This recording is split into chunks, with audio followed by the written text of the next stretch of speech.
Welcome back. In this video, we're going to look at a way that we can organize organic compounds by their classes and properties, and I'll give you some examples of organic compounds that we'd see within each class. So within organic compounds, the first major split is between hydrocarbons and what we call hydrocarbon derivatives. Hydrocarbons are organic compounds that literally just contain carbon and hydrogen. Hydrocarbon derivatives are organic compounds that are derived, see what I did there? Hydrocarbon derivatives are derived from hydrocarbons. Derivatives. There we go, I spelled it correctly. So we have hydrocarbons and hydrocarbon derivatives. Hydrocarbons are literally just carbon and hydrogen. So just carbon and hydrogen. These will have, hydrocarbon derivatives will have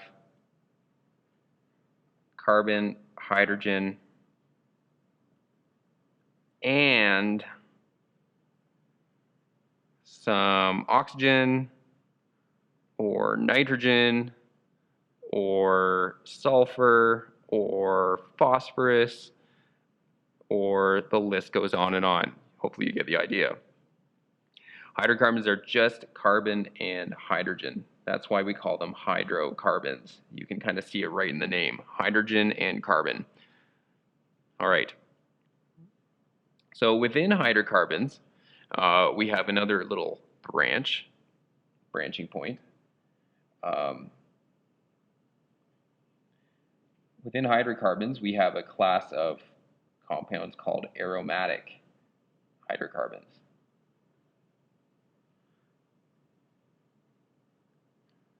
And this is distinguished from hydrocarbons that we call aliphatic.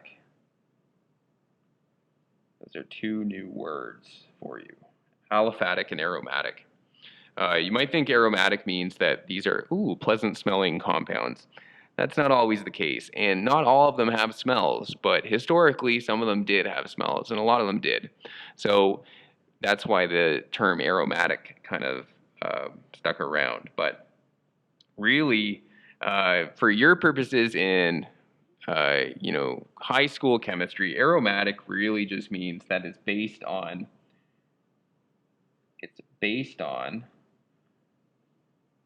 a benzene ring. And benzene, you probably have never drawn a benzene ring before. I'm excited for you. You're about to draw one. Benzene rings look like this. And I just did a horrible job drawing it. There should not be this little tag there. So let's try that again. So ignore this. Let's do a better job. There we go, that's better. There's a benzene ring. So aromatic hydrocarbons are based on this ring. And if I expand on this ring, I drew it kind of using the line structural formula. If you look at a benzene ring, it's just a chain of 6 carbons in a cycle.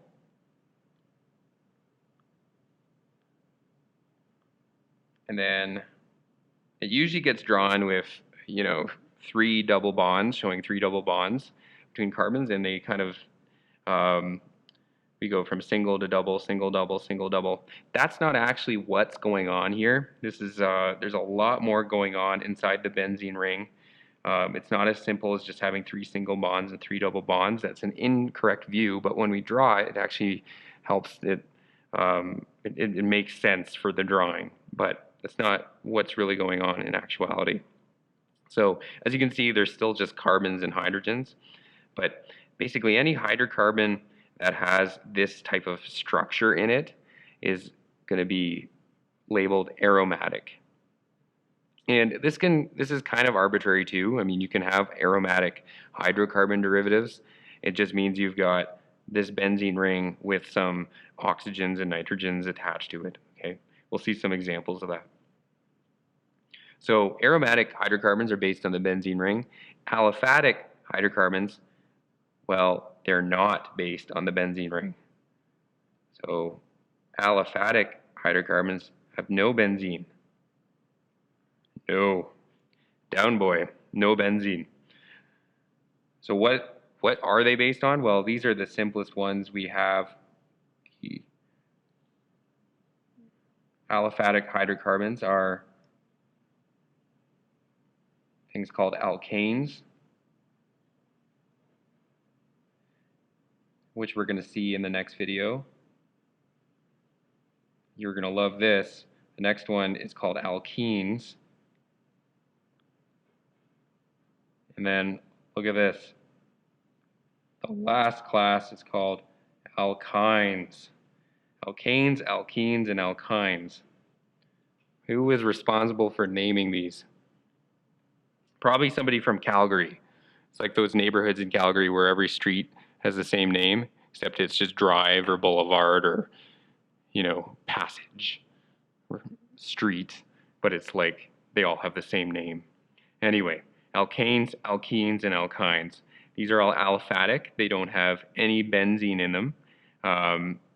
Alkenes are hydrocarbons where we just see carbon-carbon single bonds. Alkenes are going to have at least one carbon-carbon double bond. An alkyne will have at least one carbon-carbon triple bond.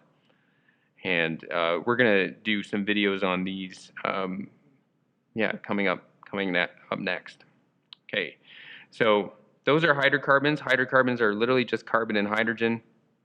They can be branched into aromatic and aliphatic, where it's really just a test of do they have benzene or no benzene. All right, so let's move on to hydrocarbon derivatives. Hydrocarbon derivatives, this is where we get some more interesting chemistry. The first type of hydrocarbon derivative are the alcohols. And with the alcohols, this is where we get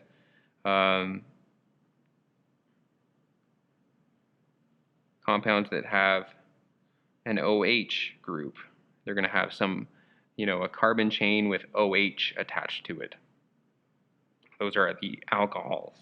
So notice they have an oxygen in them now. It's not just carbon and hydrogen. We have oxygen, and alcohols have this particular combination, oxygen bonded to a carbon and a hydrogen. All right, we also get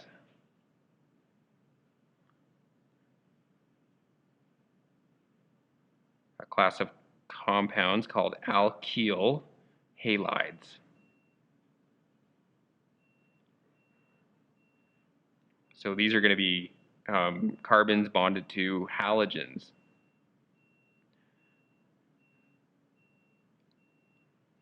So as long as it has a halogen in it,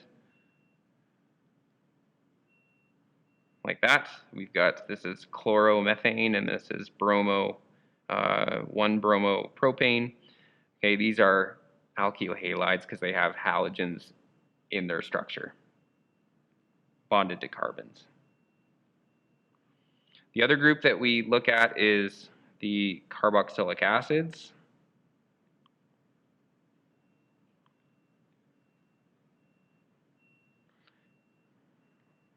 These are usually weak. These are weak acids.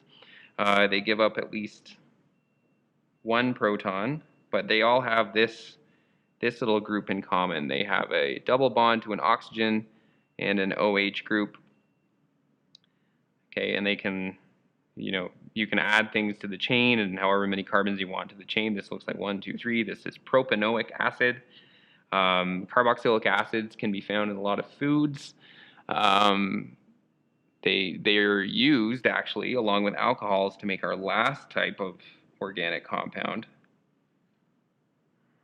which are called esters. And esters have some really nice smells. When you do Chem 30, and hopefully we're back in the lab for this, one of the labs we'll do is we'll make a bunch of esters from carboxylic acids and alcohols. Esters are used in a lot of, you can find them in a lot of fruits, like or scents and perfumes. They're a class of compound that looks a lot like a carboxylic acid, but it's slightly different. And we'll do a video on this shortly afterwards. So esters kind of look a little bit like this, where you have a carbon bonded to an oxygen through a double bond, and then that same carbon is bonded to an oxygen, which then links up to another carbon chain. Those are esters. And this is kind of a brief overview of all the types of organic compounds that we explore in Chemistry 30. This is not an exhaustive list of all the organic compounds. There's a lot more. For example, like we just looked at 4 hydrocarbon derivatives here with oxygen. There's a few more with oxygen, like ethers and ketones that we didn't see in this list and is not covered in grade 12. We also didn't look at any organic compounds with nitrogen in them, like amines and amides.